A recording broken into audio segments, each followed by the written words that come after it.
In December 2024, we went to the northwestern part of Nepal, and there are many unreached tribes there at the border of China.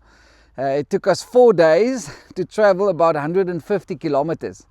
And when we got there, we were reaching like 4 specific villages, and every day we would pray, Lord, give us a word for this specific village, because those people have never heard of Jesus. They're completely unreached.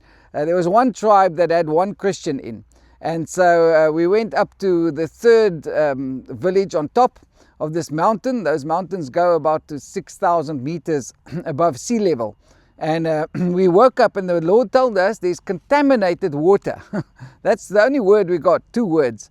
So we went to this village, and as we approached, we got to some of the leaders and we asked them like, hey, is there contaminated water here? And then they said, yes.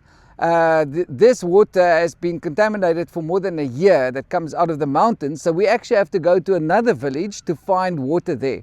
And so that's what, so we said, okay, we know a God that can heal that water, and that's exactly what happened. We went up to the source of that water, we prayed over it, God healed the water, and it was the most amazing thing, a testimony to tell them that we know a God that really lives. The Lord bless you.